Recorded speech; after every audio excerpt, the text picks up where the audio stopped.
सम्बुद्धस्स नमो तस्स भगवतो अरहतो सम्मा सम्बुद्धस्स नमो तस्स भगवतो अरहतो सम्मा सम्बुद्धस्स बुद्धं शरणं गच्छामि धम्मं शरणं गच्छामि संघं शरणं गच्छामि सुरामेरमज्जपमादठाना वीरमणि सिक्खापदं समादयामि सर्वपापनाशकरणं कुशलसौपसम्पदा सचितपरियोगमनम् एतं बुद्धानं साधु साधु साधु। महाकारुणिक तथागत भगवान गौतम बुद्धांचा विश्ववंदने विश्वरत्न भारतीय घटनेचे महान शिल्पकार भारत रत्न बोधी सत्व परम पूज्य डॉक्टर बाबासाहेब आंबेडकरांचा विजय असो।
नमो तस्स भगवतो अरहतो सम्मा सम्बुद्धस्स नमो तस्स भगवतो अरहतो सम्मा सम्बुद्धस्स नमो तस्स भगवतो अरहतो सम्मा सम्बुद्धस्स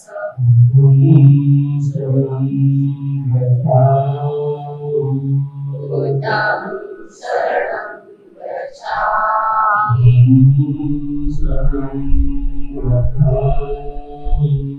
धम्मं शरणं गच्छामि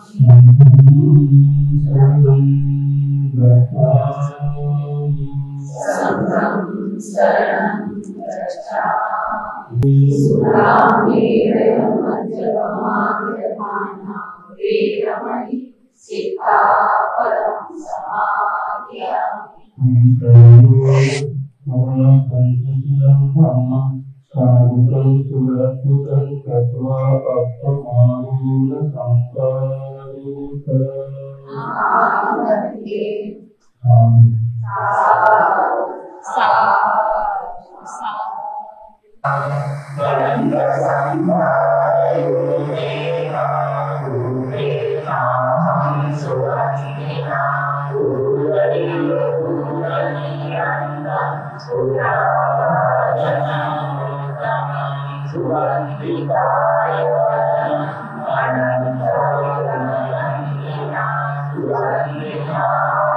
Thank you.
दुर्घटना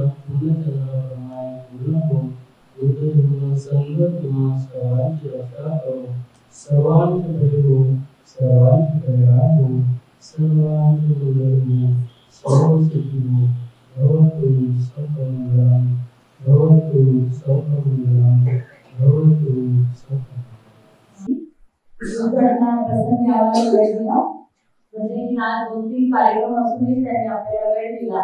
कारण गुरुजी हे आपल्यासोबत 25 वर्षांपासून जुळलेले आहे आणि ते लहानपणापासून निश्चित झालेले आहे आणि श्रीमान सुद्धा ठेवलेले आहे. आम्ही सगळे मुलं त्यांच्या उपस्थित आहोत. 25 वर्ष आधीपासून आम्ही त्यांच्या हाताखाली अगदी झोपड्यातून आम्ही आज चांगल्या स्थितीत आहोत. फार आमचं एकदम झोपडं होतं. सगळे लोक आम्हाला हसायचे. लोक फक्त हसतात, मदत नाही करत. जो काम करते ना त्याला माहित असते. फक्त हसणारे लोक. पण माझ्या देहातल्या माझ्या सगळ्या लोकांनी खूप मदत केली आहे आणि आज त्याच्यामुळे आपण सगळे एकत्रित बसलेले आहोत. त्याचा मला खूप अभिमान आहे. आणि गंधेजी विषयी एवढं सांगू इच्छिते की 5 तारखेला त्यांच्याकडे जो कार्यक्रम आहे ते देखील खूप मोठ्या विहार बांधलेला आहे. मी दरवर्षी म्हणजे आम्ही जात असतो डोंबदेशला. आपणही जावं. गंधेजीचं खूप मोठं काम आहे. मी तुम्हाला शब्दात सांगू शकत नाही कारण सगळ्या उपासिका आपण गंधेजीच्या गंधेजीच्या सोबत आहोत. 20-25 वर्ष झाले त्यांना एक पांढर दिली होती. छोटीशी पांढर दिली होती. त्या पांढऱ्यामध्ये आम्ही सगळ्या उपासिका काट्याकोट्यातून जात होतो आणि काट्याकोट्यातून जात असताना त्यांना आम्ही तेव्हापासून सोबत आहे. गंधेजीला जेव्हाही गरज पडते तेव्हा मला फक्त एक फोन करतात. मी दवाखान्यात जाते त्यांच्याकरता त्यांना जे लागेल ते मी दान देत असते. ते मी माझ्या तोंडाने नाही सांगत पण त्यांना सगळं माहिती आहे. आणि या विहारामध्ये हे विहार आपण याच्यासाठी बांधलं की इथून फक्त धम्माचा प्रचारच होईल.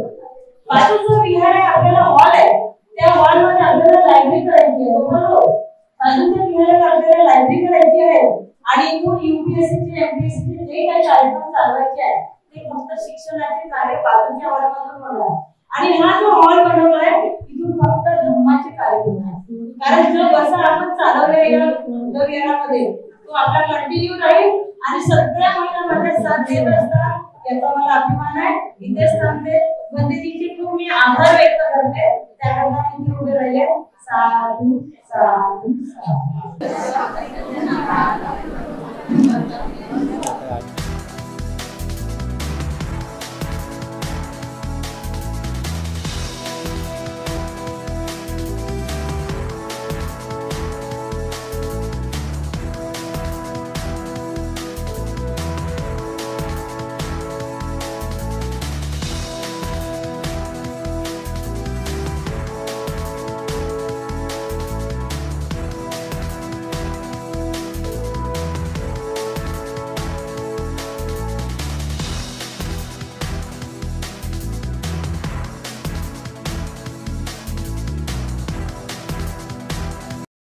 मन की वीणा से गुंजित ध्वनि मंगलम स्वागतम स्वागतम स्वागतम स्वागतम.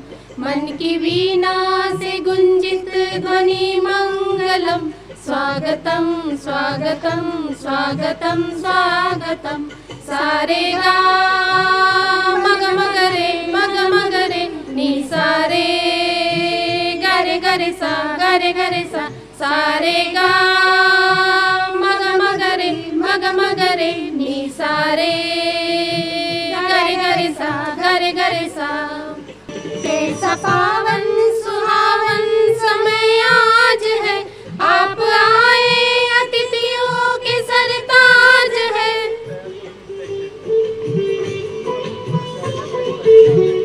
कैसा पावन सुहावन समय आज है आप आए अतिथियों के सरताज है. देव की भांति पूजन करे आज हम स्वागतम स्वागतम स्वागतम स्वागतम. या ठिकाणी आता ज्या भगिनींनी स्वागत गीत सादर केलं त्या होत्या आयुष्यमती किरण पाझारे, यशोधरा देवगडे, सुनीता मेश्राम आणि नंदा शंभरकर. असं म्हणतात की घरी आलेल्या पाहुण्यांचं स्वागत करणं हे आम्हा भारतीयांचं परम कर्तव्य आहे आणि या कर्तव्याचं निर्वहन करण्यासाठी आम्ही सिद्धार्थ बुद्धविहाराच्या वतीनं सर्व मान्यवरांचं या ठिकाणी स्वागत करू इच्छितो. आजच्या कार्यक्रमाचे अध्यक्ष आणि सिद्धार्थ विकास मंडळ गिट्टी खदान लेआउट राणा प्रतापनगर नागपूरचे सुद्धा अध्यक्ष आयुष्यमान इंजिनियर केशवराव तभानी सरांचं स्वागत करतील संस्थेचे सहसचिव दुष्यंतराव चोखांद्रे.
मी आजच्या कार्यक्रमाचे उद्घाटक आयुष्यमान EZ खोब्रागडे सर यांना विनंती करतोय की त्यांनी आजच्या प्रसंगी आपले विचार व्यक्त करावे आणि या बुद्धविहाराचं उद्घाटन झालं हे सुद्धा जाहीर करावं. या कार्यक्रमासाठी मला ॲडव्होकेट पाटील सर आणि कांचनताईंनी फोन केला तेव्हा विहाराचं उद्घाटन होणं, अनावरण होणं आणि त्यामध्ये आपण उपस्थित राहणं हे खूप आनंदाची गोष्ट आहे. आपण मला सन्मानाने बोलावलं त्याबद्दल सर्व आयोजकांचं, जे सिद्धार्थ विकास मंडळ गिट्टी खदान लेआउट प्रतापनगरचे सर्व आपण सगळे आणि जे आज इथे नाहीत त्यांचं मी मनापासून अभिनंदन करतो. सुंदर वास्तू, सुंदर परिसर, सुंदर ठिकाण हे सुंदर विचार देणारा माणसाचा आहे. बुद्ध हा माणूस आहे, तो काही देव नाही आहे, माणूस.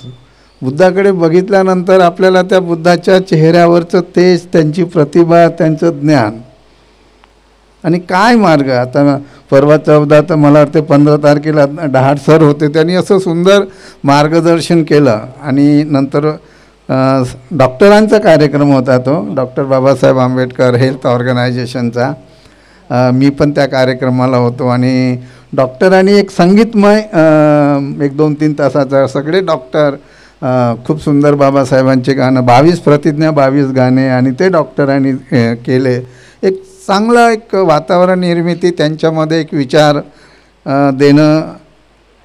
आपण नेहमी असं सांगत असतो की दुःखाचं कारण काय ते बुद्धाने सांगितलं, सगळ्यांनाच माहीत आहे, 4 आर्य सत्य आहे.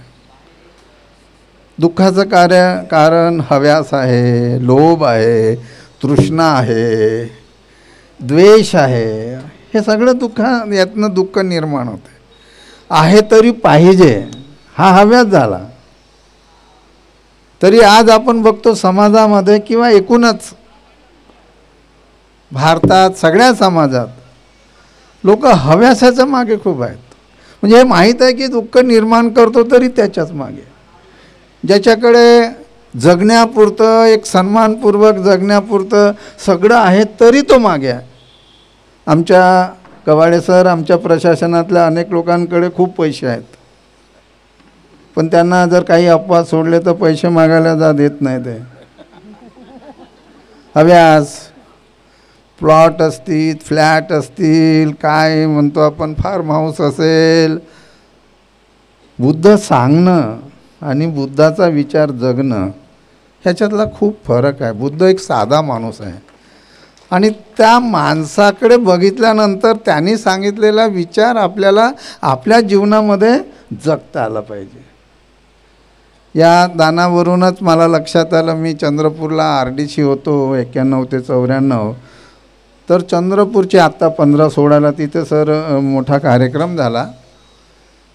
त्या दीक्षाभूमीवर चंद्रपूरच्या असा कार्यक्रम जो आत्ता होतो तो 2004 पासून त्याची सुरुवात झाली आणि त्या 2004 पासून सुरुवात करण्यामध्ये सरकारी अधिकारी आणि कर्मचारी यांचा फार मोठा वाटा योगदान आहे. पहिला कार्यक्रम जेव्हा तो 2004ला तिथे दीक्षाभूमीवर झाला तेव्हा 70,000 लोक तिथे जमा झाले होते. सविताताई आंबेडकरला इन्व्हाइट केलं होतं त्या ठिकाणी आणि राजा ढालेंना, तर राजा ढाले आले होते, सविताताई येऊ शकल्या नाही. आणि त्याच्यानंतर ते 15 आणि 16 जिथे जसं नागपूरला धम्मचक्र प्रवर्तन आपोआप लोक येतात, त्यावेळेस ही जी महात्मा फुले डॉक्टर बाबासाहेब आंबेडकर संवर्धन समिती कर्मचारी अधिकाऱ्यांचे होते, क्लास 3चे कर्मचारी होते. आम्ही काही अधिकारी त्यांना सपोर्ट करत होतो. त्यांनी वर्गणी करून दानातून जवळजवळ 60 लाख 60 lakhs आणि एक डॉक्टर बाबासाहेब आंबेडकरांचं एक मोठं सुंदर असं सभागृह तयार केलं. आज ते समाजाच्या अनेक कामाला येतं. हे सांगण्याचा उद्देश असा की ते होऊ शकतं. करण्याची इच्छा असेल तर सगळ्या गोष्टी होऊ शकतात. ती इच्छा आहे, त्रास आहे. हे चांगलं काम करण्यात त्रास आहे कांचनताई, सोपं नाही आहे. तुम्ही जेव्हा एखादं परिवर्तनाचं काम करता, चांगलं काम करता, एक दिशादर्शक काम करता आणि शिकलेल्या वर्गाचं काम काय आहे, समाजाला दिशा देणेच आहे. आणि दिशा देणे म्हणजे चांगली दिशा देणे आहे, दिशाभूल करून भटकवणे नाही आहे. जे आजकाल बऱ्याच ठिकाणी आपण बघतो. आजची परिस्थिती, आजचं सरकार काम करणारं, मी नेहमी म्हणतो की हे सरकार मागच्या एक 10 वर्षापासून जे सत्तेत आहे त्याच्या आधीचं पण असेल, सरकारने अनुसूचित जाती जमाती, बहुजन, भटके, विमुक्त, अल्पसंख्याक यांच्या भल्यासाठी फार काही काम केलं असं दिसत नाही. आम्ही अभ्यास करतो त्या गोष्टीचा. सामाजिक आर्थिक जातीगणना करा, बहुजनांची OBCची जातीगणना करा, हे अनेक विषय आले आहेत. आज ते ठिकाण नाही चर्चा करण्याचं. पण माझा जो प्रशासनातला काम करतानाचा अनुभव आणि सेवानिवृत्तीनंतर 10 वर्षातला जो अनुभव आहे की सरकार हे संविधानाला एकनिष्ठ राहून काम करण्याकडे सरकारचा कल नाही. सरकारचा कल काय आहे तर अनुसूचित जाती जमातीचे लोक जे आत्ता दिसतात त्याची संख्या कमी कशी होईल मोठ्या मोठ्या पदावरून, त्यासाठीचं षडयंत्र सरकारकडनं चाललेलं आहे. आणि त्यामुळे जो बुद्धिजीवी समाज आहे, जो बाबासाहेबांना मानणारा अनुयायी आहे, त्यांच्यावर फार मोठी जबाबदारी आहे की अशा परिस्थितीमध्ये आपल्याला व्यवस्थेच्या विरुद्ध बोलण्याची ताकद निर्माण करावी लागेल. डॉक्टर बाबासाहेब आंबेडकर असं म्हणतात की ऐसा वक्त आ सकता है कि जब हम अन्याय रोकने में असमर्थ हो. ऐसा वक्त आ सकता है जब हम अन्याय रोकने में असमर्थ हो, मगर ऐसा वक्त कभी नहीं आना चाहे कि जब विरोध करने में हम नाकाम हो. म्हणजे जे वाईट घडते आहे त्याच्या विरुद्ध बोलण्याची जर आमची शक्तीच नसेल तर मग हा विचार जो इतका ताकदवर विचार आहे तो निरुपयोगी ठरतो. त्यामुळे आपल्याला जे बाबासाहेबांचं संपूर्ण जीवन आपल्यासमोर आहे की एकटे बाबासाहेब ह्या प्रत्येक गोष्टीशी भांडत होते. ते जेव्हा पार्टिशन होऊन जेव्हा नॅशनल मंत्रिमंडळ तयार झालं तेव्हा त्यांना पंडित जवाहरलाल नेहरूंनी स्वतः विनंती केली की आम्हाला मंत्रिमंडळात घ्यायचं आहे. बाबासाहेब म्हणे बिनशर्त ते मंत्रिमंडळामध्ये स्वीकार केला. आता आपण इकडे कसं म्हणतो की बाबासाहेबांनंतर आम्हीच मंत्रिमंडळात आलो, पण बाबासाहेब कुठे, आपण कुठे, त्यांचा विचार काय, आपण कसे वागतो, त्यामुळे या विहारातून, एकूणच या विहारातून आपल्याला आपण काय केलं पाहिजे ही जी दिशा बुद्धाची आहे ती बाबासाहेबांच्या विचारात आलेली आहे, बाबासाहेबांच्या संविधानात आलेली आहे. कवाडे सर, मी एक आपल्याला विनंती करेल, मी अनेकांना केलेली आहे. स्वातंत्र्याचा अमृत महोत्सव साजरा केला सरकारने, घर घर तिरंगा साजरा केला, संपूर्ण यंत्रणा कामाला लागली. 2 वर्ष कोट्यावधी रुपये सरकारने खर्च केले, इव्हेंट केले, अनेक गोष्टी केल्या. 2024मध्ये 26 नोव्हेंबर 1949ला 75 वर्ष होतात त्याला, आणि 2025मध्ये प्रजासत्ताकाला 75 वर्ष होतात, 26 जानेवारी 1950ला. हे दोन्ही दिवस, संविधान दिवस आणि प्रजासत्ताक दिवस, हे दोन्ही दिवस संविधानाची निर्मिती आहे. आणि त्यामुळे संविधान का अमृत महोत्सव किंवा संविधानाचे 75 वर्ष आणि घर घर संविधान, असं किमान महाराष्ट्रामध्ये आपण माननीय मुख्यमंत्र्याला, मी एक मागच्या वर्षी पत्र उपमुख्यमंत्र्याला, त्यांना आम्ही वेळ मागतो समजून सांगायला कन्सेप्ट, त्यांच्याकडे या गोष्टीला वेळ नसतो. त्यांना असं वाटतं की हे विषय आपण त्यांचे ऐकले आणि केलं नाही, त्याच्यापेक्षा भेटायचंच नाही किंवा बोलायचंच नाही त्या विषयावर. आता तो त्यांचा अधिकार असतो, जबरदस्ती आपल्याला करता येत नाही. वैयक्तिक विषयासाठी आम्ही त्यांच्याकडे जात नाही, पण आपली कधी मुख्यमंत्र्यांशी उपमुख्यमंत्र्यांशी भेट झाली तर त्यांना जरूर सांगा. तर मला जर पटलं तर की संविधानाचा अमृत महोत्सव 2023, या 26 नोव्हेंबर 2023पासून तर 2025पर्यंत घर घर संविधान पोहोचवा. आणि घर घर संविधान पोहोचवा म्हणजे नुसतं पुस्तक पोहोचवा नाही, तर या शोषित वंचित समाजाच्या शैक्षणिक, सामाजिक, आर्थिक विकासाचे जे कार्यक्रम आहे तेही लोकांपर्यंत पोहोचवा आणि त्यांचा लाभ मिळवून द्या. बजेटचा विषय आहे, अत्याचाराचे विषय, अनेक विषय आहे. आणि त्यामुळे आम्ही ज्या विचाराने जगतो त्या विचार घेऊन मजबूतीने पुन्हा आपल्याला जावं लागेल. नेहमी आपलं म्हणणं असतं की संविधान धोके में है, संविधान खतरे में है. तर संविधान खतरे में कोणामुळे आहे? मी नेहमी विचार करतो. आता देवतडे साहेब, आम्ही एकत्र पण काम केलं वर्धा जिल्ह्यात. मी कलेक्टर असताना ते SP होती समाजामध्ये. जो माणूस संविधानाच्या मूल्यानुसार वागत नाही त्याच्यामुळे संविधानाला धोका आहे, तो कोणी पण असेल. मग तो बाबासाहेबांचा अनुयायी असेल आणि भ्रष्टाचार करत असेल तर त्याला माफी नाही. बाबासाहेबांनी तुम्हाला दिलेली संविधानाची आरक्षणातली सत्ता हे काही शोषण करण्यासाठी नाही, हे बोलावं लागेल आज ना उद्या. म्हणजे आपला आहे म्हणून त्यांनी काही करा असं कसं मान्य होऊ शकते? त्यांनी अजून चांगलं केलं पाहिजे.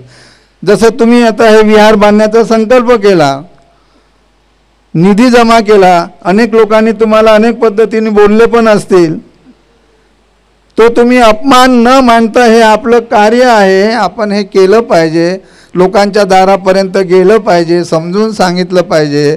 त्याच पद्धतीने बाबासाहेबांचा जो संविधानाचा विचार आहे तो पोहोचवणे. आणि सरकार जर चुकीचं करत असेल तर सरकारला प्रश्न विचारणे. कवाडे सर प्रश्न विचारतात, पण अनेकांनी प्रश्न विचारले पाहिजे. आणि प्रश्न विचारून सरकारला, यंत्रणेला सुद्धा जागेवर आणलं पाहिजे. सर्वोच्च न्यायालयाचे सरन्यायाधीश असं म्हणतात, speak the truth and expose the lies of government. सत्य बोला आणि सरकारचा खोटेपणा उघड करा. सरकारचा खोटेपणा उघड करणं म्हणजे एका व्यक्तीविरुद्ध बोलणं नाही. ज्या व्यवस्था आहे ही व्यवस्था चांगली करण्यासाठी आरक्षणातून आम्ही आलो आहोत, ही व्यवस्था घाण करण्यासाठी आम्ही आलो नाहीत. त्यामुळे मला इतर क्षेत्राचं माहीत नाही, पण प्रशासनातलं क्षेत्र मधले काही अपवाद अधिकारी जर सोडले तर ते गुलामीच्या मागे लागलेले आहेत सत्ताधाऱ्यांच्या. तर त्यांना आपण प्रश्न विचारला पाहिजे. म्हणजे सनदी अधिकाऱ्यांचं सोशल ऑडिट, एक मी 2010ला एक हे जे सकाळचं मॅगझिन निघते धम्मचक्र प्रवर्तनाच्या दीक्षामध्ये, त्यावेळेस मी एक लेख लिहिला होता. एक माणूस सगळंच करू शकत नाही हे मान्य असलं तरी एक माणूस खूप काही करू शकतो. मी नागपूर जिल्हा परिषदला CO असताना मी शाळेतून प्रियांबल वाचन नागपूर जिल्ह्यातल्या सगळ्या शाळातून सुरू केलं. मी काही संविधानाचा तज्ज्ञ नाही आहे, मी काही विचारवंत नाही आहे, मी माझ्या अधिकारामध्ये सुरू केलं. ते संविधान दिवस आम्ही साजरा केला 26 नोव्हेंबरला नागपूरमध्ये. मी वर्धा कलेक्टर गेलो, तिथे सगळ्या शाळेतून वर्धा जिल्ह्यातल्या भिंतीवर लिहा आणि रोज प्रियांबल म्हणायला लागा. आज देशभर आपण संविधानाचं प्रियांबल म्हणतो. 2021ला महामहिम राष्ट्रपतींनी सेंट्रल हॉलमध्ये पार्लमेंटच्या संविधानाचं प्रास्ताविक स्वतः म्हटलं. देशभर संविधानाचा काय नाही होऊ शकत, होऊ शकतं. ती एक संविधानाची एक नीतिमत्ता बाळगून मान अपमान बाजूला ठेवून हे आपण काम केलं म्हणजे लोक आपलं कौतुकच करतात असं नाही आहे. आपलं कौतुक करण्यापेक्षा टीका टिप्पणी करणाऱ्याची संख्या समाजामध्ये खूप असते. पण जे चांगलं आहे ते आपण करत राहिलं पाहिजे, ते आपलं काम आहे. तेच आपल्याला सांगितलं. बुद्धाचा तो संदेश आहे आणि हा संदेश आपल्यापुरता न ठेवता तो समाजात पसरवणे हे सुद्धा काम आहे. बुद्धाला ज्ञान प्राप्त झालं होतं तेव्हाही बुद्धापुढे प्रश्न आला होता की आता मला ज्ञान तर प्राप्त झालं, मी काय करू. तेव्हा त्यांना सांगितलं नाही, मोठ्या तपश्चर्येने कष्टाने ज्ञान प्राप्त झालं हे लोकांपर्यंत पोहोचवलं पाहिजे. त्यामुळे जसं बुद्धाचा संदेश हा लोकांपर्यंत पोहोचवण्याचं काम झालं आणि बुद्ध घरी घरी भिक्खू घरी घरी जायला लागले, गावागावात जायला लागले, त्याचप्रमाणे बाबासाहेबांचं संविधान हे आपल्याला गावागावात घरोघरी घेऊन जावं लागेल, त्याचं वाचन झालं पाहिजे अशी मी अपेक्षा व्यक्त करतो. खरंच समाजाचा ज्वलंत उदाहरण आहे. आता आज आपल्याजवळ वेळ आहे, ही वेळ आपल्याला येणार नाही. हा जरी आपला धार्मिक कार्यक्रम आहे, धम्माचा कार्यक्रम आहे, पण ह्या धम्माचा कार्यक्रम आपल्याला घेता यावं. पुढे अशी भीती निर्माण होऊन राहिली की आपल्याला कधी कार्यक्रम घेता येतील की नाही, ज्या आमच्या जागा आहेत छोट्या छोट्या त्या राहतील की नाही. कारण बाबासाहेबांची जी क्रांती आहे ते 70 वर्ष झाले, 75 वर्ष झाले आपण अमृत महोत्सव साजरा केला. पण आता आपल्याला भीती वाटायला लागली आहे की संविधान बोलणाऱ्याची जी आपण रोज ऐकतो आहे आणि आपले जेवढे काही लोक पदावर आहेत आपण त्यांच्याकडून अपेक्षा करू शकतो, त्यांना आपण हक्काने म्हणू शकतो. म्हणून इजेड सरांनी म्हटलं की आता तुम्ही हे सुरू करा संविधान जागर. त्यांनी नोकरीवर असताना अनेक काम केलेले आहेत, आपण त्यांचं कामसुद्धा बघितलेलं आहे. इजेड सरांनी सुद्धा एक हाकेने ते आपल्या विहारामध्ये आले आणि या सुंदर सोहळ्याला उपस्थित झाले. त्यांचं मी मनोमनी स्वागत करते. आणि मोठ्या प्रमाणात माझे दानदाते ज्यांनी मला भरभरून दान दिलं, मला नाही दिलं विहाराला दिलं, मी मलाच दान समजते कारण मी विहाराला माझं घर मानते. विहार हे माझं घर आहे.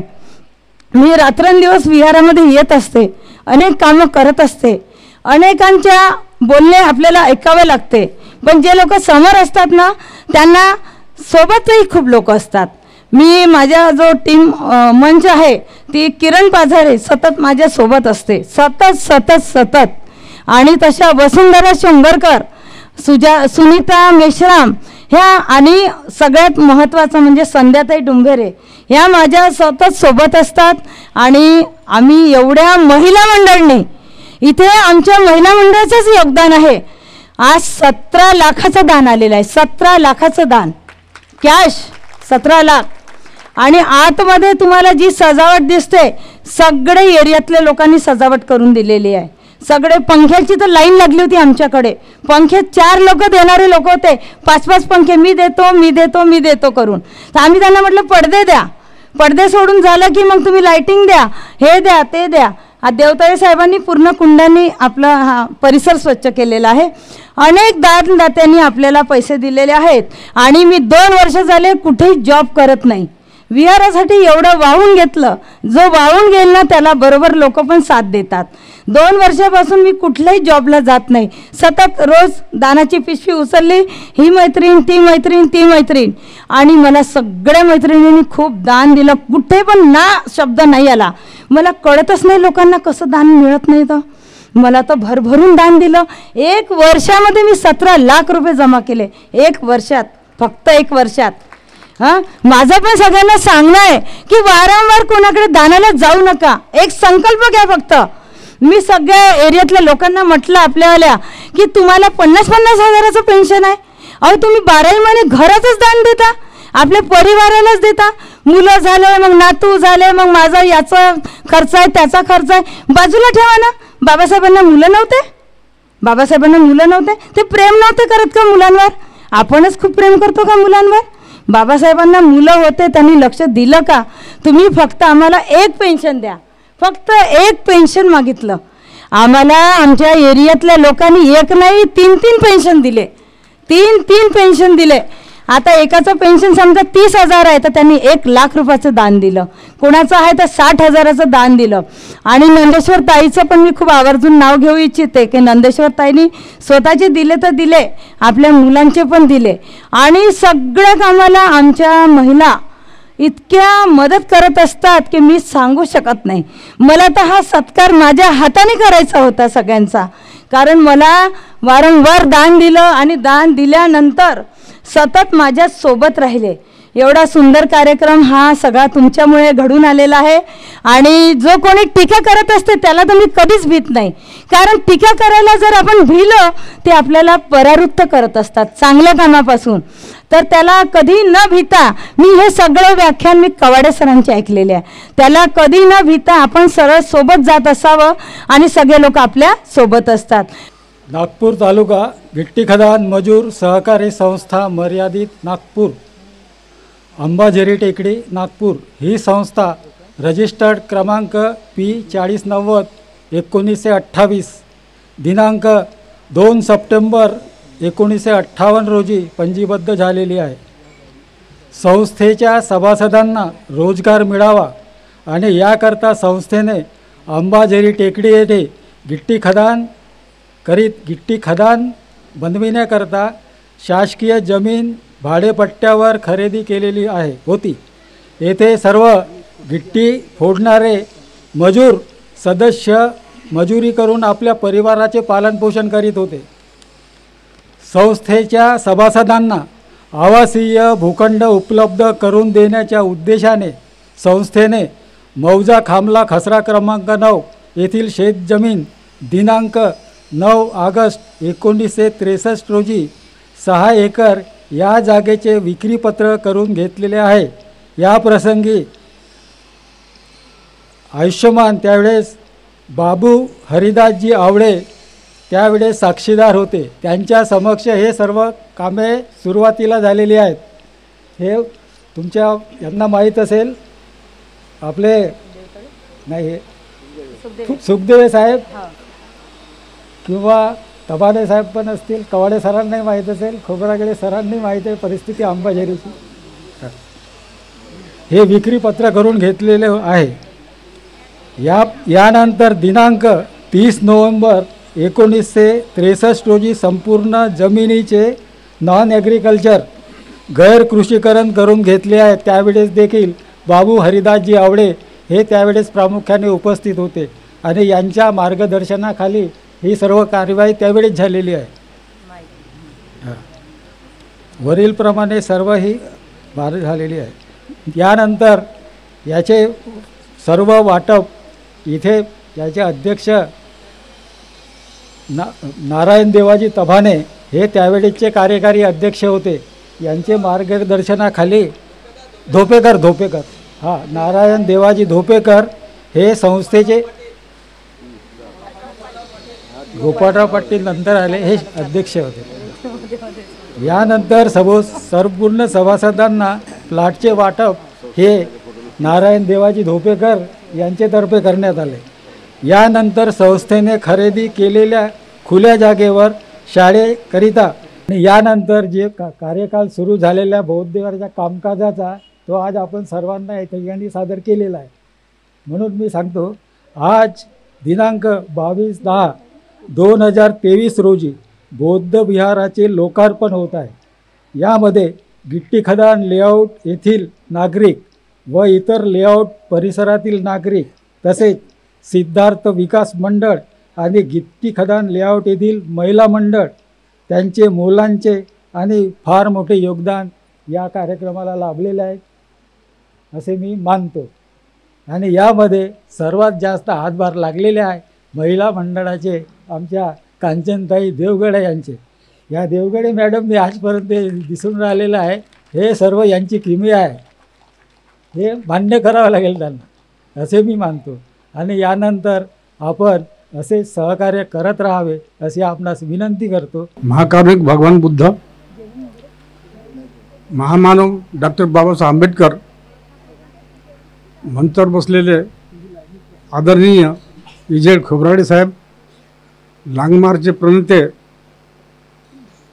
कवाडे सर, उपस्थित सर्व मान्यवर आणि बंधू आणि भगिनींनो, आज आपण आज आमच्या सिद्धार्थ विकास मंडळाच्या बुद्धविहाराच्या अनावराकरता उद्घाटनकरता इथे उपस्थित झालेले आहात. ह्याबद्दल मी आपल्या सर्वांचे स्वागत करतो.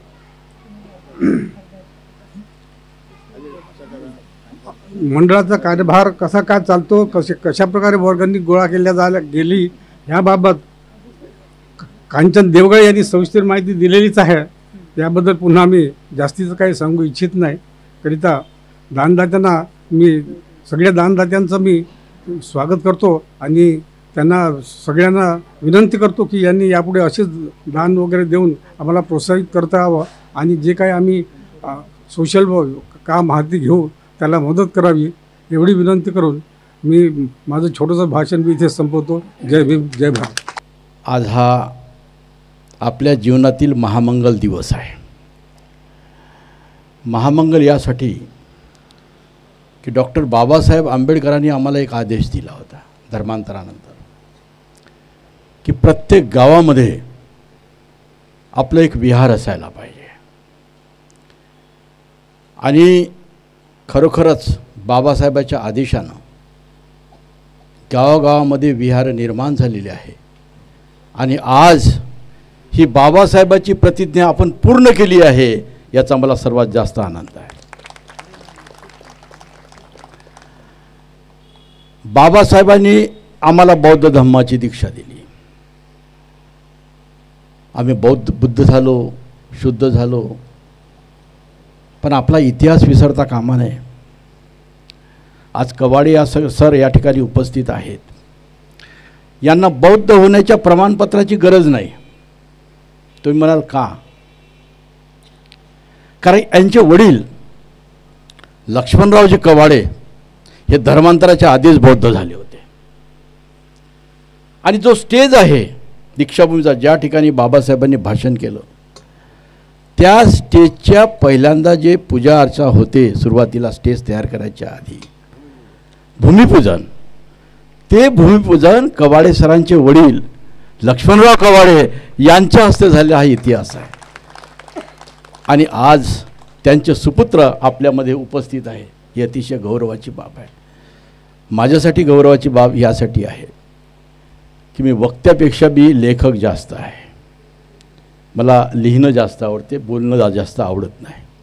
काय बोलता येते की नाही मला माहिती नाही. आतापर्यंत माझी 60 पुस्तकं प्रकाशित झालेली आहेत. 60 पुस्तकं, 60. आणि आता सर्वात महत्त्वाचं पुस्तक माझं 22 प्रतिज्ञा आहे, लक्षात घ्या. आहे की नाही तुमच्याकडे? सर्वात भारतामध्ये पहिलं 22 प्रतिज्ञावर पुस्तक लिहिणारा मी आहे. आणि ह्या पुस्तकं इतर भाषांमध्ये प्रकाशित होत आहे.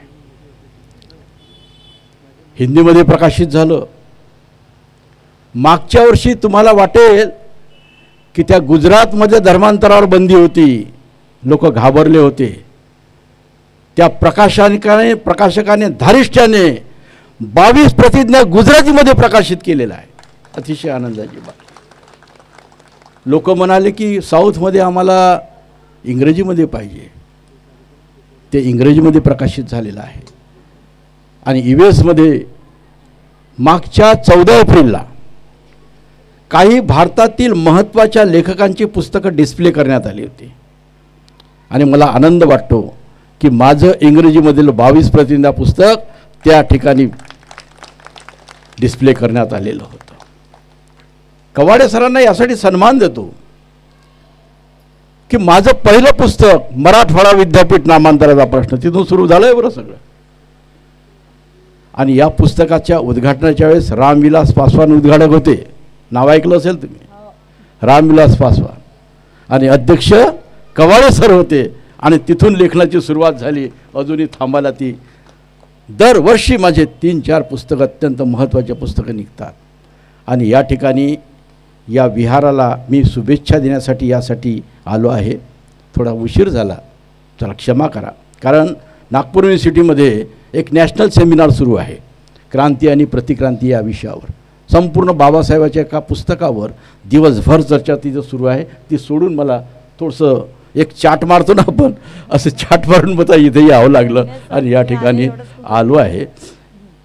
हे जे केंद्र आहे, हे जे विहार आहे, नागपूरमधल्या विहाराची दुर्दशा तुम्ही पहा. नागपूरमध्ये जवळपास 400 विहार आहेत. 400 विहार आहेत. काय दशा आहे? संध्याकाळी वंदना करायला सुद्धा लोक नसतात. अशी दशा का निर्माण झाली? कारण राजकीय पक्षांच्या नेत्यांनी हे बांधून दिलेले आहेत आणि म्हणून आमची श्रद्धा त्या विहारामध्ये नाही आहे. पण हे जे विहार आहे हे तुमच्या दानातून निर्माण झालेलं आहे आणि म्हणून आमच्या या ठिकाणी श्रद्धा आहे. दानादी धम्मविधिना जितवा मुनिंदो तंगते सा भवतुते जय मंगलानी. असंच असते. या दानातून जे निर्माण होतं ते महामंगल असतं. आणि केवळ इमारत बांधून चालणार नाही, हे संस्कार केंद्र झालं पाहिजे. इथं सर्वांवर संस्कार झाले पाहिजे. नाही तर विहारात माहीत आहे किती लोक जातात? नुसत्या म्हाताऱ्या जातात, नुसत्या म्हाताऱ्या. आणि त्या कशासाठी जातात? कशासाठी जातात? दिवसभर सुनेच्या कचाट्यामध्ये असतात आणि संध्याकाळी थोडीशी उसंत मिळावी म्हणून विहारामध्ये शांती मिळते. बरोबर आहे. आणि त्याच्यामुळे मी पाहतो प्रत्येक विहारामध्ये काय आहे, वंदना एक दीड तास चालते. म्हणतात चांगलं म्हणतात, आमच्यापेक्षा चांगली वंदना म्हणतात, पण अर्थ वगैरे माहीत नाही, पण वंदना चांगली म्हणतात. हे संस्कार केंद्र यासाठी झालं पाहिजे की केवळ संस्कार केंद्र होणार नाही, फक्त मुलांसाठीच नाही, सर्व लोकांसाठी, सर्व वयांच्या लोकांसाठी संस्कार केंद्र झालं पाहिजे. ज्या देशामध्ये बुद्ध धम्म गेला त्या देशामध्येच प्रगती झालेली आहे. त्या देशामध्ये प्रगती झाली आहे. आणि अनुसूचित जातीमध्ये आरक्षणाच्या आधारे प्रगती झाली जे म्हणतात, माझा त्याच्यावर विश्वास नाही आहे. आरक्षणाने जर प्रगती झाली असती तर अनुसूचित जातीमधल्या 57 जाती प्रगत झाल्या असत्या. महाराष्ट्रातल्या 58 जातीपैकी फक्त एकच जात पुढे गेलेली आहे आणि ती जात ज्याने धर्मांतर केलं आणि जे बौद्ध झाले तेच पुढे गेलेले आहे. आणि म्हणून आमच्या प्रगतीसाठी खरी आवश्यकता आहे बुद्ध धम्माची. बुद्ध धम्माने आमच्या जीवनाचा कायापालट झाला आहे. बुद्ध धम्म आमचा जीवनमार्ग आहे. बुद्ध धम्म आमचा जीवनमार्ग आहे आणि या जीवनमार्गाने जो माणूस चालतो त्याचं कल्याण झाल्याशिवाय राहणार नाही. हे केंद्र संस्कार केंद्र नाही तर संघर्ष केंद्र सुद्धा झालं पाहिजे. बाबासाहेब आंबेडकरांनी काय सांगितलं? शिका, संघटित व्हा आणि संघर्ष करायची खरी दीक्षा या विहारामधून आली पाहिजे. ही संस्कार पिढी घडवण्यासाठी हे विहार आहे. आणि मला असं वाटते की या विहाराच्या माध्यमातून कांचनताई तुमच्या प्रयत्नातून हे नागपूरमध्ये आदर्श विहार निर्माण झालं पाहिजे. आदर्श विहार निर्माण झालं. आणि मला जर संबोधन करण्यासाठी आणि काही भाषणं करण्यासाठी बोलवलं केव्हाही तुम्ही बोला, मी नेहमी तत्पर राहील. बुद्धिझमवरचे चांगले भाषणं देऊ शकतो, मी चांगलं बोलू शकतो. या ठिकाणी मला बोलवलं याबद्दल धन्यवाद. जय भीम, जय भारत. विहार हे शिक्षणाचे, संस्कृतीचे, तसेच आता डाट साहेबांनी सांगितलं संघर्षाचे केंद्र असले पाहिजे. तर मी शिक्षणावर भर देत आहे. मी शिक्षणाकडे थोडं जास्त लक्ष केंद्रित करून आहे. तर मी शिक्षणावर फक्त 2 मिनटं बोलणार. मी आपल्याकडून अपेक्षाही व्यक्त करतो की आपण या विहारामध्ये कालांतराने अभ्यासिका पण सुरू करणार. तर जेव्हा शिक्षण हा विषय आमच्या समक्ष येतो त्यावेळेस बऱ्याचशा अशा गोष्टी असतात की ज्या आम्हाला माहिती नसतात आणि आम्ही ते जाणून घेण्याचा प्रयत्न देखील करत नाही. तर आम्ही एक संपूर्ण महाराष्ट्रात एक मोहीम सुरू केलेली आहे मागच्या 2017पासून. आम्ही एका विषयाला विशेषकर खूप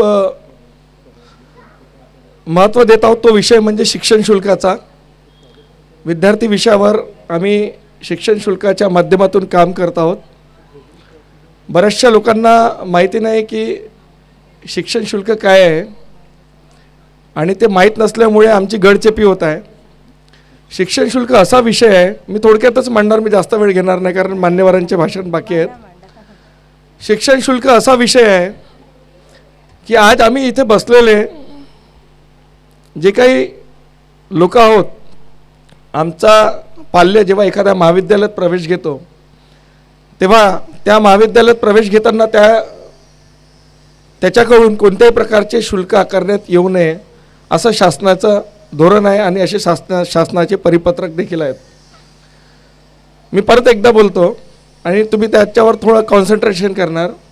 एखादा शिष्यवृत्तीस पात्र विद्यार्थी जेव्हा एखाद्या महाविद्यालयात, मग ते महाविद्यालय, माझे शब्द थोडं लक्षपूर्वक आहे का,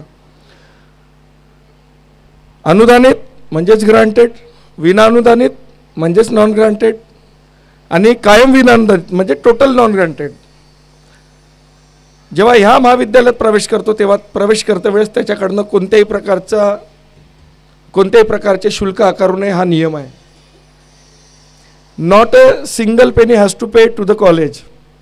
आम्हाला त्या महाविद्यालयात एकही पैसा भरायचा नाही प्रवेश घेत्या वेळेस.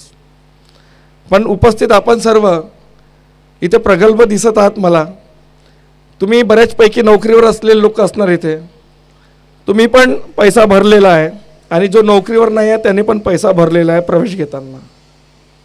हे सत्य आहे. नोकरीवर असलेला जो आहे तो भीतीपोटी त्याने पैसा भरलेला नाही, जेव्हा की ते त्याचे हक्क आणि अधिकार आहे. जो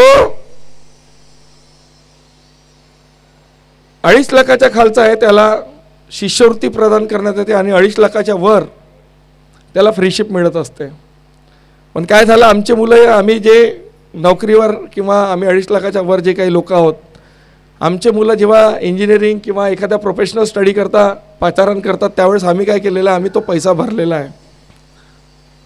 जेव्हा की तो पैसा आमच्या वतीनं सरकार भरणार होता पण आम्ही भरलेला आहे. आणि जे 2.5 लाखाच्या खालचे आहेत ते तर पूर्ण पैसा भरूनच राहिले आहेत.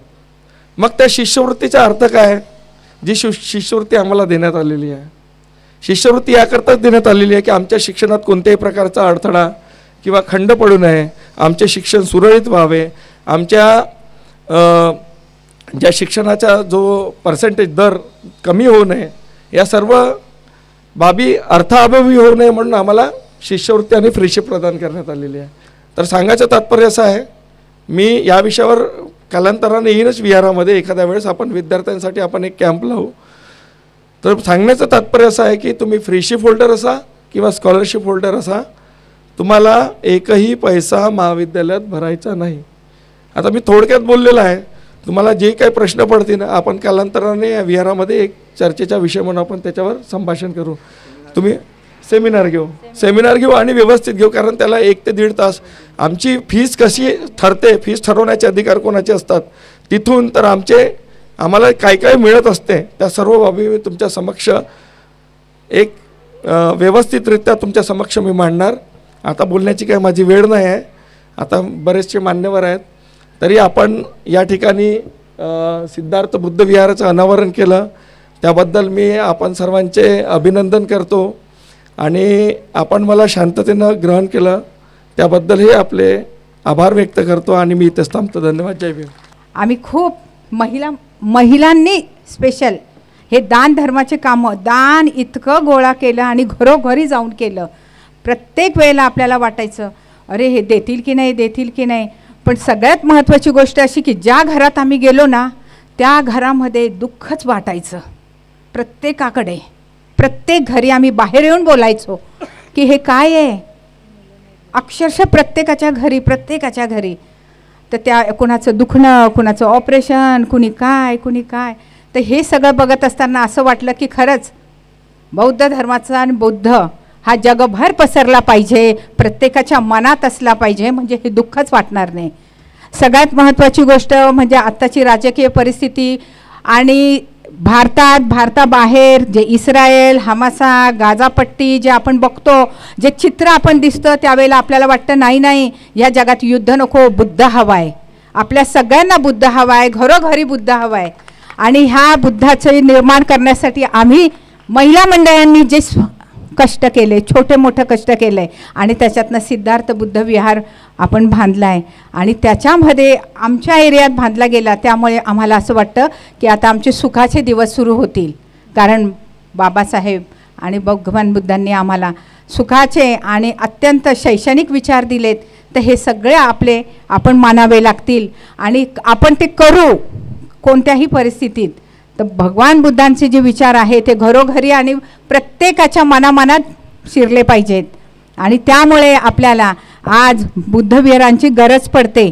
बुद्धविहार प्रत्येक कॉलनीत झाले पाहिजेत. आज आम्ही केलं, सगळ्या प्रत्येकाने आपल्या कॉलनीत करा आणि सगळ्यात महत्त्वाची गोष्ट म्हणजे सगळ्यांना ह्या बुद्धविहारामध्ये जे पूजा आपण जे करतो, अर्चना जे उपासक उपासिका करतात ते सगळ्यांनी कंटिन्यू करून त्यांना ते व्यवस्थितपणे ठेवलं पाहिजे. सगळ्यात आणखीन एक महत्त्वाची गोष्ट म्हणजे आमच्या महिला मंडळांनी, सगळ्यांनी तर केलेच खूप कष्ट, पण महिला मंडळामध्ये कांचन देवगडे आणि इतर सगळे मंडळींचं खूप खूप कौतुक आणि आभार की त्यांच्यामुळे हे घडलं आणि आमच्या एरियात घडलं. याच्याबद्दल मी सगळ्यांना थँक्यू व्हेरी मच बोलते आणि आता मान्यवरांचे विचार आपल्याला ऐकायचे म्हणून मी इतक्यातच संपवते हे भाषण. कोणत्याही शब्दामध्ये बाबासाहेबांचे आभार मानावेत तेच मला समजत नाही. इतके उपकार बाबासाहेबांचे आपल्यावर आहेत की तुमच्या माझ्यासारख्या देशातील कोट्यावधी लोकांनी आपल्या शरीराचं कातडं काढून त्याचे जोडे बनवून बाबासाहेबांच्या पायात घातलेत. तरी 7 जन्म काय 7,000 जन्म घेऊन देखील बाबासाहेबांच्या उपकारांची परतफेड नाही करू शकत आपण. आपल्या रक्ताच्या थेंबाथेंबावर, आपल्या शरीराच्या रोमारोमावर, आमच्या प्रत्येक श्वासावर आणि प्रत्येक घासावर जर कोणाचा अधिकार असेल तो परमपूज्य डॉक्टर बाबासाहेब आंबेडकरांचा अधिकाराची जाणीव होतो. याची जाणीव त्यांना आहे. अशा आमच्या बांधवांनी आपल्या कष्टाच्या कमाईतून सिद्धार्थ बुद्ध विहाराच्या उभारणीसाठी जी मदत केली त्यांना त्रिवार धन्यवाद देतो. सब्बदान धम्मदान जिनाती म्हणतात. सर्व दानात धम्माचं दान सर्वश्रेष्ठ असतं. ज्यांनी दिले त्यांना धन्यवाद. जे देऊ नाही शकले त्यांना जमेल तेव्हा द्यावं, नंतर मी त्यांना धन्यवाद देईन. पण कसं झालं, अनेक ठिकाणी बुद्धविहाराची निर्मिती होते. महाराष्ट्रात, देशामध्ये अनेक ठिकाणी फिरतो आपली. आणि खऱ्या अर्थानं कांचनताई, आमच्या महिलांना मी धन्यवाद देतो. आज खऱ्या अर्थानं धनराजजी बाबासाहेबाची धम्म चळवळ जर कोणी चालवत असतील तर आमच्या माता भगिनी, आमच्या महिला आहेत. देशात, राज्यामध्ये अनेक ठिकाणी जातो मी. छत्तीसगडमध्ये, मध्य प्रदेशमध्ये, कर्नाटकमध्ये, गुजरातमध्ये, आंध्र प्रदेशामध्ये, तेलंगणामध्ये, ज्या ज्या ठिकाणी मी जातो त्या त्या ठिकाणी धम्म परिषदा होतात. त्या आपणही अनुभव घेतला असेल धनराजजी. ज्या ज्या ठिकाणी धम्म परिषदा होतात त्या त्या ठिकाणी महिलांची संख्या जास्त असते. 80% महिला आणि 20% आपले माणसं असतात. धम्माला सजवण्याचं, सावरण्याचं आणि बाबासाहेबांच्या स्वप्नातला बौद्धमय भारत निर्माण करण्याचं खरं कार्य जर कोणी करणार असेल तर आमच्या माता भगिनी करणार आहे. म्हणून कांचनताई आणि आपली संपूर्ण टीम जी आहे त्यांनी मोठ्या कष्टाने हे सिद्धार्थ बुद्धविहार उभारलं. बाबासाहेबाच्या बौद्धमय भारताच्या स्वप्नामध्ये एक वीट आपण त्या ठिकाणी लावली. त्याबद्दल आपल्या सर्वांचं मी अभिनंदन करतो, धन्यवाद देतो. या ठिकाणी आमच्या फुलझेलेजींनी देखील आपल्या विद्यार्थ्यांच्या समस्यांबद्दल सांगितलं. आमच्या इझेड खोब्रागडे साहेबांनी देखील बऱ्याचशा गोष्टी सांगितल्या. पण इझेड एक गोष्ट निश्चितच आहे, तुम्ही ज्या कामाची सुरुवात केली आज संपूर्ण देश त्या कामात वाटचाल करतो आहे, हे विसरू शकत नाही. नागपूर जिल्हा परिषदेचे CEO असताना, कार्यकारी अधिकारी असताना संविधानाचे प्रास्ताविकाचं वाचन संपूर्ण जिल्हा परिषद शाळामध्ये ची सुरुवात जर कोणी केली असेल इझेड खोब्रागडे साहेबांनी. आणि तेव्हापासून वेळ लागलं. आंबेडकरी समाजाला तर बहुजन समाजाला वेळ लागलं आणि सरकारला दखल घ्यावी लागली. आणि महाराष्ट्रातल्या अनेक शाळांमधून अशी शाळा जेव्हा भरते ना, जेव्हा ती प्रार्थना वगैरे होते, तिथे विद्यार्थ्यांच्याकडून सामुदायिक प्रिएम्बलचं वाचनाची सुरुवात झाली. नाही ठीक आहे. आता 75 वर्ष आपल्या देशाच्या स्वातंत्र्य झाले. अमृत महोत्सव देश साजरा करतो आहे. अमृत महोत्सव, घर घर तिरंगा. काय कोणती घोषणा होती? घर घर तिरंगा. मी कोल्हापुरामध्ये होतो आणि कोल्हापुरामध्ये घोषणा केली, घर घर तिरंग्याचं स्वागतच केलं आपण. पण सरकार मायबाप घर घर तिरंग्याच्या सोबत घर घर संविधान हे जर सुरू केलं असतं तर दुधामध्ये साखर जशी पडते, दुधाची चव जशी गोडी वाढते, ते आणखी जास्त गोडी आमच्या स्वातंत्र्याची वाढली असती. पण आता संविधानाला 75 वर्ष होऊन राहिले ते त्या 26 नोव्हेंबरला. तर संविधानाचा अमृत महोत्सव फार सुंदर कल्पना मांडली. आमच्या डोक्यात होतीच ती. आमचं सुरूच आहे कार्यक्रम. मुंबईमध्ये मोठा कार्यक्रम ठेवा, संविधानाच्या अमृत महोत्सवाचा मोठा कार्यक्रम मुंबईमध्ये आमच्या पक्षातर्फे आयोजित केलेला आहे. ही संविधानाचा अमृत महोत्सव, स्वातंत्र्याचा अमृत महोत्सव झाला. मग ज्या स्वातंत्र्याला सुरक्षित ठेवण्याचं, देशाच्या स्वातंत्र्याला समता, बंधुत्व, सामाजिक न्याय या आधार उभं करण्याचं काम ज्या संविधानाने केलं, त्या संविधानाचं अमृत महोत्सव देशाच्या सरकारने, महाराष्ट्राच्या सरकारने करावं अशी आपली अपेक्षा आहे. नाही करतो आपण करू. अनेक गोष्टी आपल्यालाच कराव्या लागतात.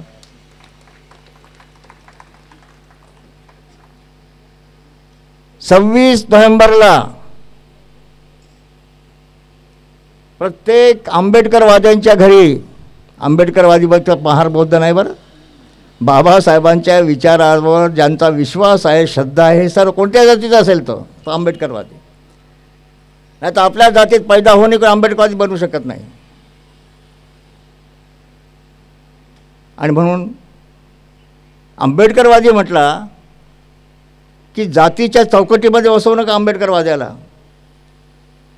हयात लेके चलो, कायनात लेके चलो, चलो तो सारे जमाने को साथ लेके चलो, हा तत्वज्ञान बाबासाहेबांच्या विचाराचं तत्वज्ञान आहे. आपल्यामधला कोणी असेल पण बाबासाहेबांच्या विचारावर विश्वास नसेल, त्याला मी आंबेडकरवादी समजत नाही. दुश्मन आहे तो, चळवळीचा दुश्मन आहे, बाबासाहेबांच्या बुद्धाच्या विचाराचा दुश्मन आहे असं मी समजतो. पण इतर समाजाचा माणूस जर बाबासाहेबांवरच्या विचार श्रद्धा ठेवत असेल, चालत असेल, वागत असेल, जगत असेल, तो खरा आंबेडकरवादी आहे. आपण सर्व आंबेडकरवादी आहोत. शेवटी जगायचं कशासाठी मला सांगा ना. आपण जगत होतोच ना आधी. आपण जनावरही जगतात, आपणही जगत होतो. पण कधी माणुसकीनं जगण्याचा अधिकार मिळाला का? कधी समता आमच्या देशामध्ये नांदली काय? कधी बंधुत्व या देशामध्ये उजागर झालं काय? कधी न्याय मिळाला काय? काहीच नाही. बाबासाहेब आंबेडकरांनी तथागताच्या धम्माची लई उपकार आहेत. तुम्ही बरोबर सांगितलं. आरक्षणामुळे समाजाची प्रगती झाली नाही. तुम्ही सांगितलं ना, तुम्ही सांगितलं. अत्यंत महत्त्वाचं, आरक्षणाचं समर्थन करणारे असतील किंवा आरक्षणाला विरोध करणारे असतील, त्यांना ठामपणे सांगितलं, डंके की चोट पे सांगितलं पाहिजे की आरक्षणामुळे आमचा विकास झाला नाही, आमची प्रगती झाली नाही. डॉक्टर बाबासाहेब आंबेडकरांनी भगवान बुद्धाच्या धम्माची दीक्षा दिल्यामुळे क्रांतिकारी परिवर्तन झालं, आमच्या समाजाचा विकास झाला, प्रगती झाला. हे ठामपणे सांगितलं पाहिजे सर्वांना. चार चौघामध्ये सांगितलं, जाहीर सभातून सांगितलं पाहिजे. 58-57 जाती आहेत ना, बरोबर आहे धनराज? 58 जाती, अनुसूचित जातीमध्ये महाराष्ट्रातल्या 58 जाती आहेत. आरक्षणामुळे प्रगती, बाकीच्या कामागे राहिल्यात. नाही का? 58 पैकी फक्त एकच पूर्वाश्रमीची महार जमात जी होती तीच फक्त पुढे झाली, कारण ती बौद्ध झाली. म्हणून आज जे काही चांगलं दिसतं, जे काही सुंदर दिसतं, ते सर्व बाबासाहेबाची अनुकंपा आहे, बाबासाहेबाची मेहरबानी आहे. तुम्ही इथे सिद्धार्थ बुद्धविहार निर्माण केलं. आमचे हर्षदीप कांबळेजी IAS अधिकारी आहे, त्यांचे मातोश्री आणि पिताश्री या ठिकाणी आहे. ज्याला अंतःकरणापासून बाबासाहेबांबद्दल आणि धर्माबद्दल श्रद्धा असते, तो काय नाही करू शकत मला सांगा. त्या हर्षदीप कांबळेंनी प्रशासकीय अधिकारी असताना देखील अनेक धम्म परिषदा घेतल्या. औरंगाबादच्या बाजूला चौका नावाचा सुंदर प्रचंड अशा प्रकारचं बुद्ध विहार निर्माण केलं, प्रचंड अशा प्रकारची भगवान बुद्धाची मूर्ती प्रतिष्ठापना केली. आणि सर्वात महत्त्वाचं काम काय केलं माहिती आहे त्यांनी? लद्दाख लेहमध्ये परमपूज्य डॉक्टर बाबासाहेब आंबेडकरांची भव्य अशा प्रकारची प्रतिमा प्रस्थापित करण्याचं काम आमच्या हर्षदीपने केलं. जी जाणीव इजेट खोब्रागडे साहेबांना आहे, सेवेत असताना, शासकीय सेवेत असताना, कर्मचारी असेल, अधिकारी असेल,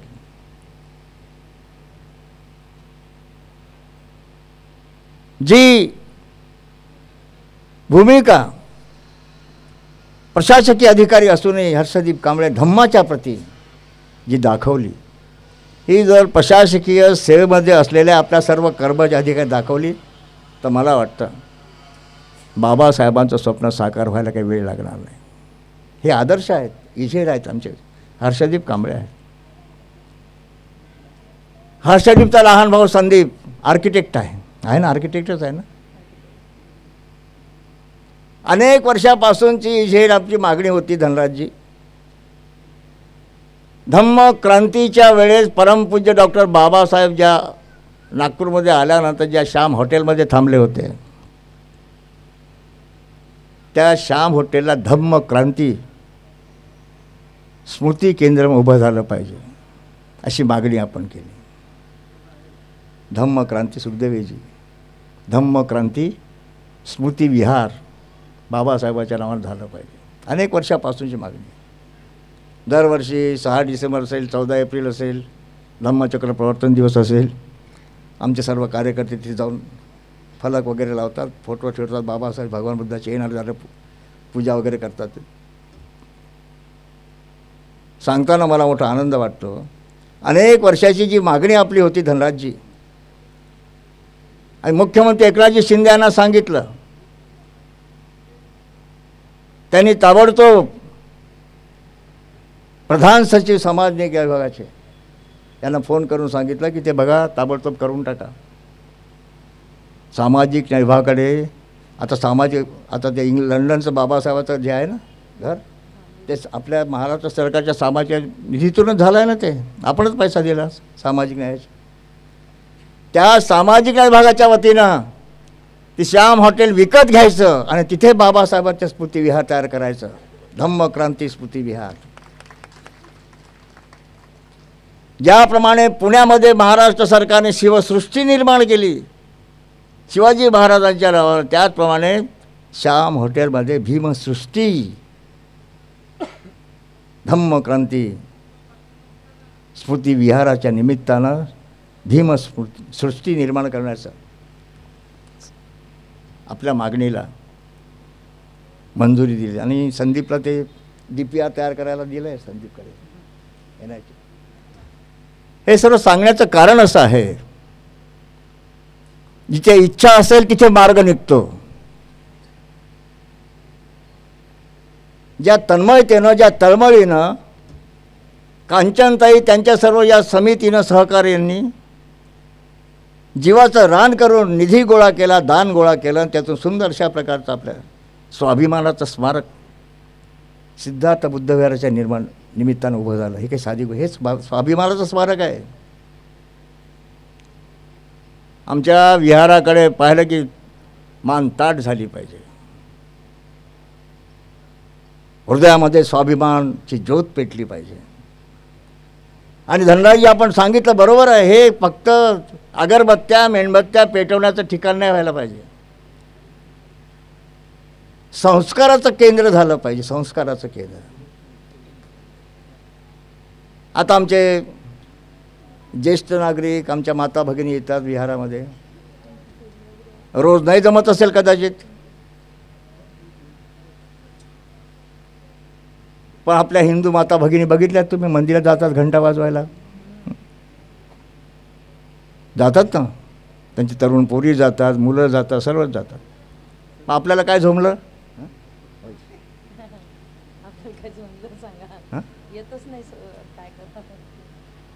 दिवसातून कमीत कमी संध्याकाळी काम धंद्यावरून परत आला आपल्या कुटुंबासहित बुद्धविहारात आला पाहिजे.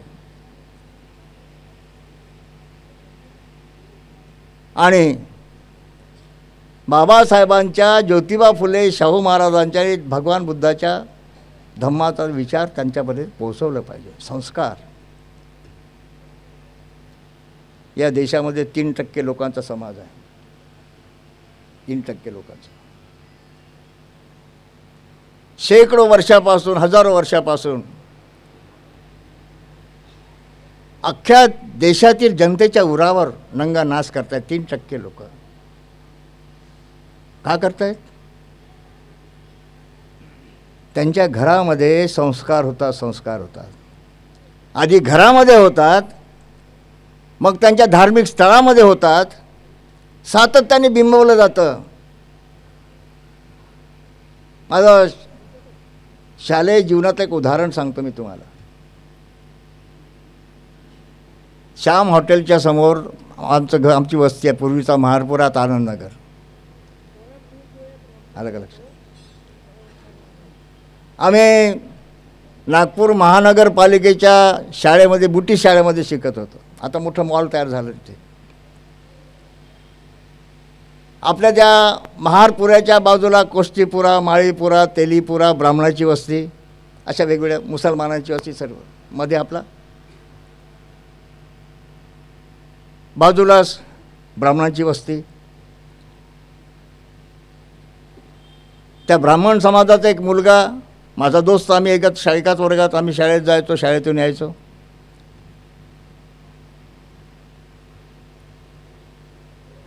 एकदा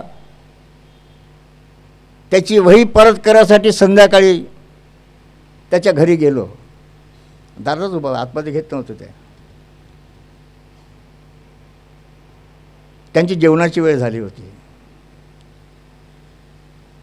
मी दारातून बघून राहिलो, सर दिसत होतं सर्व ते. आई वडील भाऊ बहिणी पंक्तीनं बसलेत पाटावर वगैरे. ते पाटाबीट असतात त्यांचे, आपल्याकडे नसतात. आपल्याकडे जस्ताची ताटं, ॲल्युमिनियमची ताटं, नाही तर हांड्या मडक्या, जे काय असेल ते.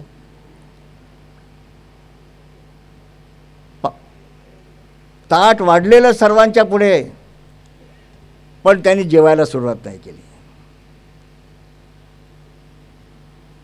मग त्याच्या वडिलांनी, ती त्यांची प्रार्थना असते, मुकम करोती वाचालम पंगुलंगयते गिरी वगैरे, ते जी काय असेल ती प्रार्थना झाली. प्रार्थना केल्यानंतर जेवायला सुरुवात केली त्यांनी. आणि आमच्याकडले लोक घरात आले की हात नाही धुत, तोंड नाही धुत, चलत दुष्काळ तो आला, भका खायला सुरुवात करतो. संस्काराचा भाग आहे ना, हसायची गोष्ट नाही आहे, दुःखाची गोष्ट आहे. हे संस्कार लहानपणापासून त्यांच्या घरी लेकरांवर त्यांच्या संस्कार केले जातात, तेव्हा 3% लोक राज्य करतात. आम्ही 80% असून गुलाम आहोत. हे बुद्ध विहार अशा आमच्या लेकरांना बाबासाहेबांच्या विचारांनी, क्रांतिकारी विचारांनी, धम्मक्रांतीच्या विचारांनी प्रेरित करण्याचे संस्कार जर आमच्या लेकरावर जर घालले तर उपयोग काय व?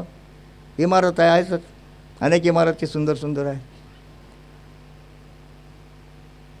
ही जाणीव ठेवून आपण हे विहार निर्माण केलं, हे महत्त्वाची गोष्ट आहे.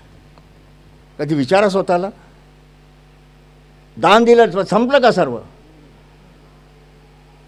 दान दिलं 50,000, 1 लाख, 2 लाख, 10 लाख, 17 लाख, संपलं का सर्व?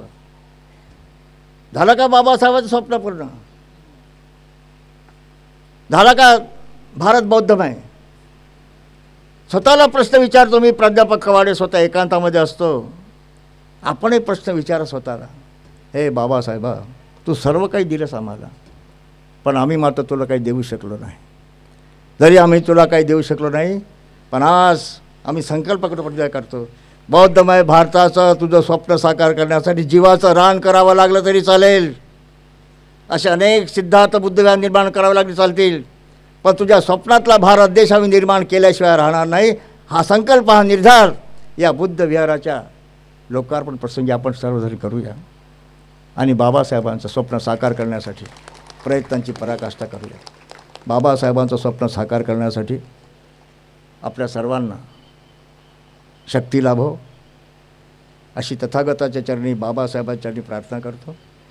तथागताच्या अनुकंपेनं, बाबासाहेबाच्या कृपेनं आपल्या सर्वांचं जीवन सुखी व्हावं अशी मंगल कामना करतो. आणि कांचनताई आणि सर्व बुद्धविहार समितीचे जेवढे काही सदस्य आहेत त्या सर्वांना आणि आपण उपस्थितांना सर्वांना धन्यवाद देऊन इथेच थांबतो. धन्यवाद. जय भीम.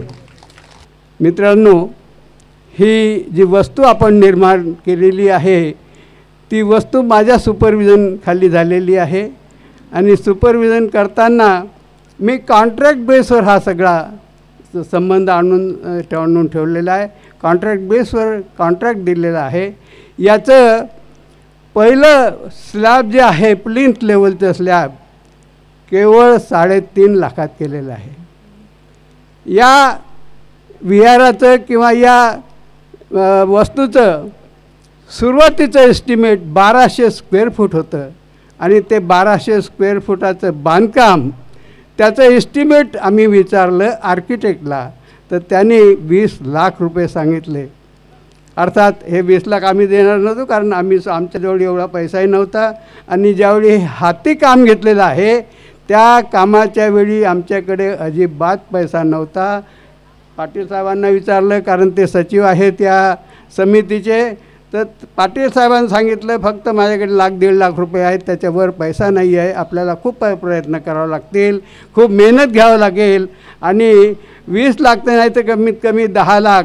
मी त्यांना सांगितलं कमीत कमी 3-4 लाख रुपये तर तुमच्याकडे आहेत का, तेवढं असेल तरच मी ह्या कामात हात घालतो, एवढी त्रास होईल, आपल्याला काम होणार नाही, अधुरं पडेल.